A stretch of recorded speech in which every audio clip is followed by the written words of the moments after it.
15 जून 2015 रात के ठीक 12 बजे पूरा जगन्नाथपुरी शहर अंधेरे में डूबा हुआ था। लेकिन यह कोई साधारण बिजली कटौती नहीं थी। यह फैसला सोच समझ कर लिया गया था और इसका कारण भगवान जगन्नाथ मंदिर के गर्भगृह में एक बेहद गुप्त और रहस्यमयी प्रक्रिया चल रही थी। उस रात भगवान कृष्ण का असली दिल प्राचीन मूर्ति से निकाला जा रहा था और उसे एक नई मूर्ति में स्थापित किया जा रहा था। पूरे शहर को अंधकार में रखना इस प्रक्रिया का एक अनिवार्य हिस्सा था और इसे देखने वाले एकमात्र व्यक्ति ने जो खुलासा किया वह आपको झकझोर कर रख देगा। लेकिन सवाल ये है कि आखिर ऐसा क्यों किया गया? और सबसे बड़ा सवाल, क्या वाकई भगवान कृष्ण का दिल 5000 साल से भी ज्यादा समय तक संरक्षित रह सकता है, या यह एक प्राचीन उन्नत उपकरण है जो मांस और मांसपेशियों से नहीं बना? जगन्नाथ मंदिर के नियम और कानून इतने सख्त हैं कि इस पवित्र स्थान में पूर्व प्रधानमंत्री इंदिरा गांधी, रविंद्रनाथ टैगोर, आम्बेडकर और महात्मा गांधी जैसे बड़े व्यक्तियों को भी प्रवेश की अनुमति नहीं दी गई। लेकिन ऐसा क्यों? और 500 साल पुराने भविष्यवाणी ग्रंथ में इस मंदिर के बारे में ऐसा क्या लिखा गया है जो कहता है कि जब यह मंदिर पानी में डूबेगा तब पूरी दुनिया का विनाश होगा? आखिर वह दिन कब आने वाला है? यह भी कहा जाता है कि लगातार 800 सालों से जगन्नाथ मंदिर में हर दिन ध्वज बदला जाता है। लेकिन अगर किसी दिन यह ध्वज नहीं बदला गया तो मंदिर 18 सालों के लिए बंद हो जाएगा। आखिर इसके पीछे का रहस्य क्या है? और एक और बात, मंदिर के मुख्य द्वार से प्रवेश करते समय 22 सीढ़ियां पार करनी होती हैं, लेकिन इसमें से तीसरी सीढ़ी पर पैर रखना सख्त मना है। ऐसा क्यों? इन सभी प्रश्नों के उत्तर और जगन्नाथ मंदिर का पूरा इतिहास, साथ ही इससे जुड़े 15 ऐसे रहस्य जो विज्ञान और आस्था दोनों के नजरिए से आपको चौंका देंगे। तो आइए शुरू करते हैं इस अद्भुत और रहस्यमयी डॉक्यूमेंट्री को, जो आपको जगन्नाथ मंदिर की परंपराओं, अद्वितीय वास्तुकला और अनसुलझे रहस्यों की गहराइयों में ले जाएगी। आपने YouTube पर जगन्नाथ मंदिर के रहस्यों के बारे में बार बार एक ही बातें सुनी होंगी, जैसे ध्वज का हवा की विपरीत दिशा में लहराना, समुद्र की ध्वनि का न सुनाई देना, मंदिर के गुंबद की छाया का न दिखना और यहाँ तक कि मंदिर के ऊपर से पक्षियों का न बैठना। लेकिन आज हम इन सब से अलग बात करने वाले हैं। आज हम बात करेंगे भगवान कृष्ण के हृदय से जुड़े उस रहस्य की जो सदियों से छुपा हुआ है। हम बात करेंगे भविष्यवाणी की उस भविष्यवाणी की जो पूरी दुनिया को हिला सकती है। और इसके साथ साथ हम इतिहास, रहस्य और विज्ञान के दृष्टिकोण से मंदिर की अद्भुत कहानियों की पड़ताल करेंगे। जगन्नाथ मंदिर भारत के ओडिशा राज्य के पुरी शहर में स्थित है और इसे दुनिया के सबसे रहस्यमय मंदिरों में से एक माना जाता है। जगन्नाथ का अर्थ है जगत के स्वामी। बद्रीनाथ, द्वारिका और रामेश्वरम के साथ पुरी का जगन्नाथ मंदिर हिंदू धर्म के 4 पवित्र धामों में से एक है। इस मंदिर का उल्लेख प्राचीन ग्रंथों जैसे ब्रह्म पुराण, नारद पुराण और स्कंद पुराण के उत्कल खंड में मिलता है। ऐसा माना जाता है कि यह मंदिर सतयुग की शुरुआत से ही अस्तित्व में है और इसकी दिव्यता आज भी भक्तों को अपनी ओर आकर्षित करती है। जगन्नाथ मंदिर का सबसे बड़ा और सबसे अनसुलझा रहस्य है ब्रह्म पदार्थ, जिसे भगवान श्री कृष्ण का हृदय भी माना जाता है। यह ऐसा रहस्य है जो सदियों से भक्तों और वैज्ञानिकों दोनों को हैरान करता आ रहा है। आइए जानते हैं इस दिव्य रहस्य की पूरी कहानी, जहां आस्था और विज्ञान एक दूसरे से टकराते हैं। हर 12 साल में जगन्नाथ मंदिर में एक विशेष और रहस्यमयी परंपरा निभाई जाती है। इस प्राचीन परंपरा के तहत भगवान जगन्नाथ, बलभद्र और सुभद्रा की लकड़ी से बनी पुरानी प्रतिमाओं की जगह नई प्रतिमाओं को स्थापित किया जाता है। लेकिन इन पुरानी प्रतिमाओं में मौजूद एक दिव्य तत्व को संभालकर नई प्रतिमा में स्थानांतरित किया जाता है। इसे ब्रह्म पदार्थ कहा जाता है। यह रिचुअल इतना पवित्र और गुप्त होता है कि इसे निभाने के लिए कई कड़े प्रबंध किए जाते हैं। इस रात पूरी शहर की बिजली पूरी तरह काट दी जाती है। हर जगह अंधेरा कर दिया जाता है। मंदिर की सुरक्षा सीआरपीएफ के कमांड में रहती है और किसी भी व्यक्ति का मंदिर के अंदर आना जाना सख्त मना होता है। इस प्रक्रिया को केवल मंदिर के मुख्य पुजारी ही संपन्न करते हैं, लेकिन उन्हें भी ब्रह्म पदार्थ का रहस्य जानने की अनुमति नहीं होती। इसलिए उनकी आंखों पर पट्टी बांधी जाती है और हाथों में मोटे दस्ताने पहनाए जाते हैं। यह सब इसलिए ताकि वे ना देख सके और ना ही महसूस कर सके कि ब्रह्म पदार्थ वास्तव में क्या है। कुछ पुजारियों ने अपने अनुभव साझा करते हुए बताया है कि जब मैंने इस ब्रह्म पदार्थ को छुआ तो मुझे एक अनोखी और शक्तिशाली ऊर्जा का अनुभव हुआ। ऐसा लगा जैसे मेरे हाथ में कोई जिंदा चीज थी जो किसी खरगोश की तरह उछल रही थी।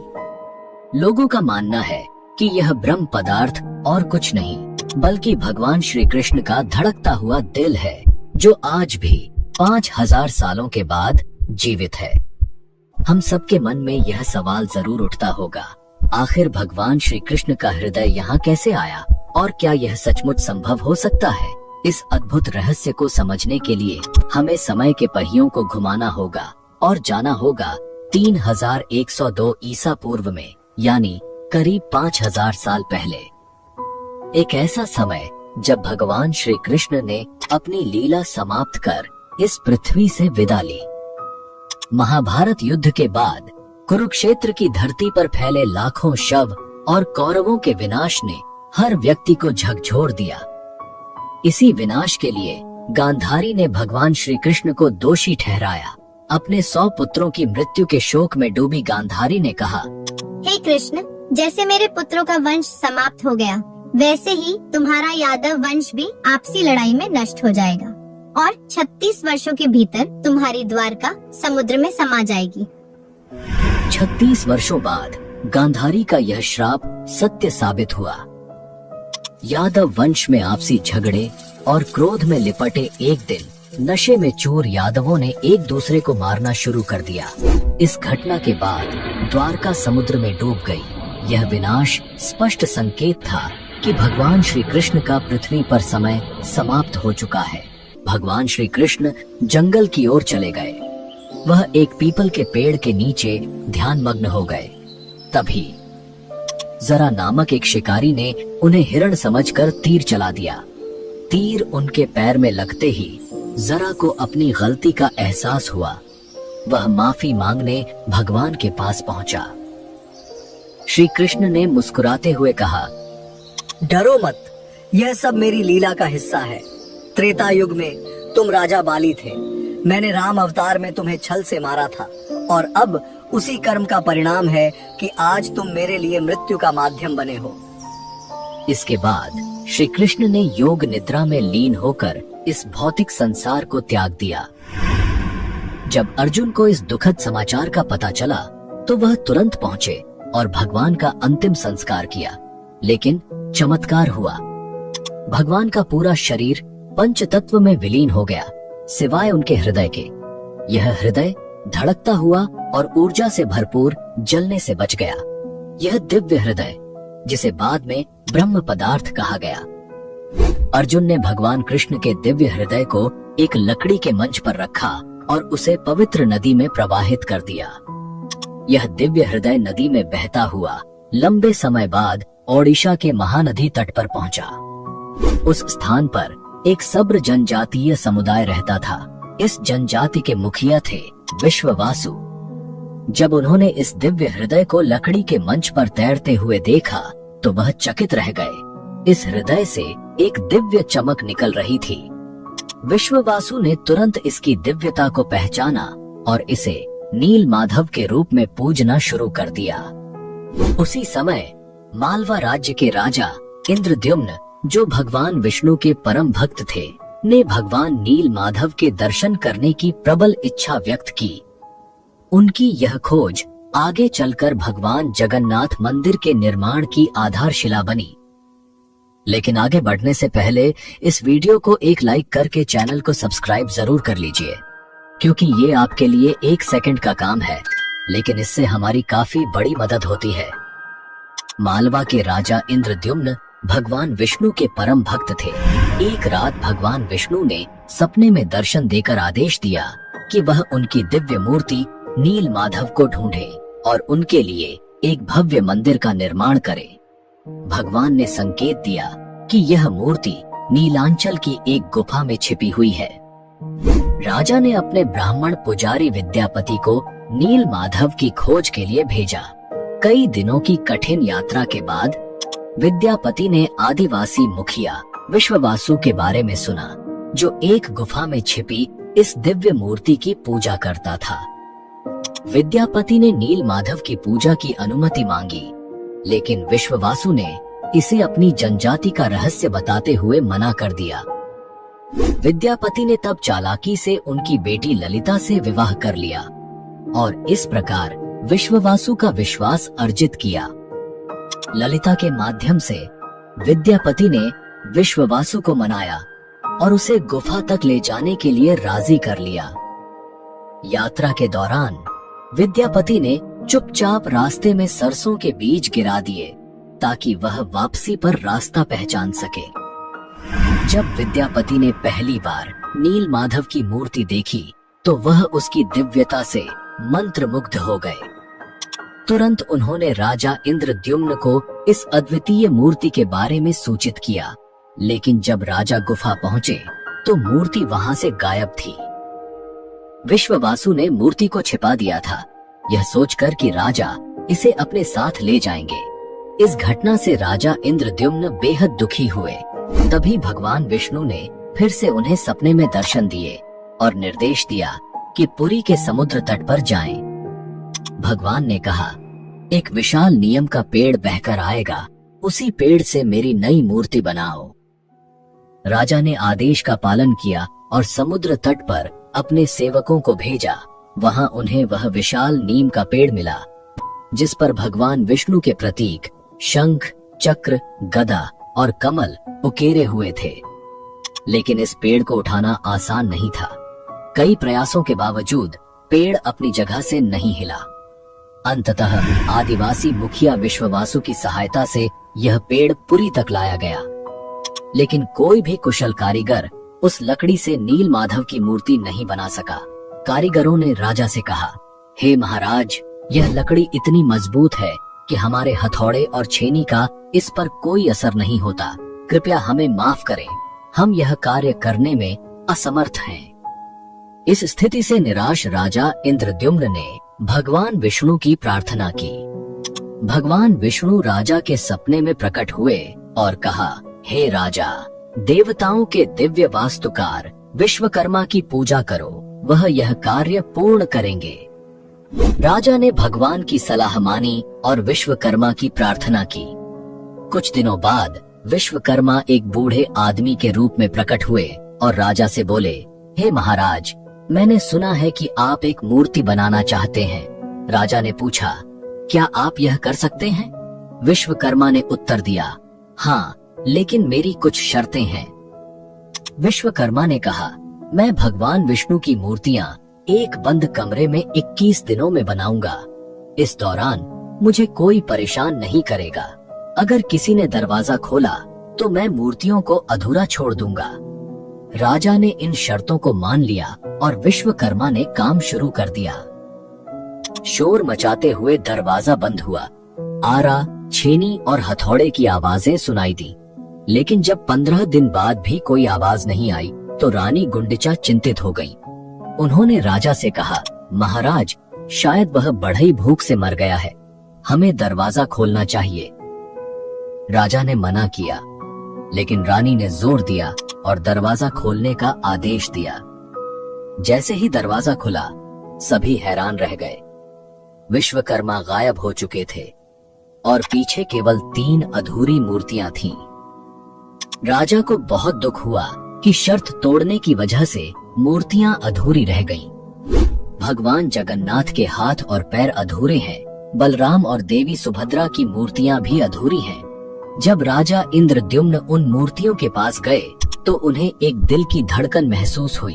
एक दिव्य आवाज आई जिसने राजा को बताया कि श्री कृष्ण का दिल इन मूर्तियों में है। राजा ने इन मूर्तियों को स्थापित किया। आज यही अधूरी मूर्तियां भगवान जगन्नाथ, बलराम और देवी सुभद्रा के रूप में जगन्नाथपुरी में पूजी जाती हैं। भगवान जगन्नाथ को दुनिया का एकमात्र जीवित देवता माना जाता है जो अपने भक्तों की इच्छाओं को सुनते और पूरा करते हैं। अब हम बात करते हैं उस ब्रह्म पदार्थ की जो 5000 साल से रहस्यमय तरीके से सुरक्षित है। यह पदार्थ क्या है, यह कैसे अब तक जीवित है, और सबसे महत्वपूर्ण, विज्ञान इस ब्रह्म पदार्थ के बारे में क्या थ्योरी देता है। आइए इन सब पर विस्तार से बात करते हैं। यह रहस्य आपके सारे सवालों का जवाब देगा। यह निश्चित है कि यह हृदय रक्त और मांसपेशियों से नहीं बना था, क्योंकि इसमें से एक दिव्य ऊर्जा निकल रही थी और हल्का कंपन महसूस हो रहा था। फेमस आर्कियोलॉजिस्ट प्रवीण मोहन इस रहस्यमयी कहानी को साइंस के नजरिए से समझते हैं। उनका कहना है कि श्री कृष्णा सिर्फ एक इंसान नहीं बल्कि एक सुप्रीम बीइंग थे। उनके पास ऐसी प्राचीन शक्तियां थीं जो आज की मॉडर्न साइंस के लिए भी अज्ञेय हैं। थ्योरी के मुताबिक ब्रह्म पदार्थ, जिसे नील माधव या श्री कृष्ण का दिल कहा जाता है, असल में एक आर्क रिएक्टर है। यह एक ऐसा डिवाइस है जो भयंकर स्तर की ऊर्जा उत्पन्न करने की क्षमता रखता है। इस थ्योरी के जरिए वह जगन्नाथ मंदिर के रहस्यों को समझाने की कोशिश करते हैं। उन्होंने बताया कि जगन्नाथ की मूर्तियां लकड़ी से बनाई जाती हैं, क्योंकि लकड़ी इलेक्ट्रिसिटी कंडक्ट नहीं करती। यह ब्रह्म पदार्थ से उत्पन्न ऊर्जा को नियंत्रित करने का एक तरीका है। करीब 50 साल पहले एक व्यक्ति ने दावा किया था कि उसने इस दिल को देखा था। उसने कहा कि यह दिल चांदी जैसा तरल बहा रहा था और यही तरल लकड़ी को कमजोर कर देता है। यही कारण है कि हर 12 साल में मूर्तियों को बदलना पड़ता है। उस व्यक्ति ने यह भी दावा किया कि दिल को जब प्रकाश में लाया गया तो यह चक्र की तरह घूमने लगा और जोर से वाइब्रेट करने लगा। उसने कहा कि यह दिल अष्टधातु से बना है। इसके अलावा जब इस ब्रह्म पदार्थ को मूर्ति से बाहर निकाला जाता है तो यह सक्रिय न हो जाए, इसे रोकने के लिए पूरे शहर की बिजली बंद कर दी जाती है। यह प्रक्रिया आज भी वैज्ञानिकों और श्रद्धालुओं के लिए रहस्यमयी बनी हुई है। यह था ब्रह्म पदार्थ यानी भगवान कृष्ण के हृदय का रहस्य, जिसे आज तक विज्ञान भी पूरी तरह से सुलझा नहीं पाया है। लेकिन जगन्नाथ मंदिर के सारे रहस्यों को हम एक ही वीडियो में नहीं समेट सकते। इसका दूसरा भाग जल्द ही लाएंगे।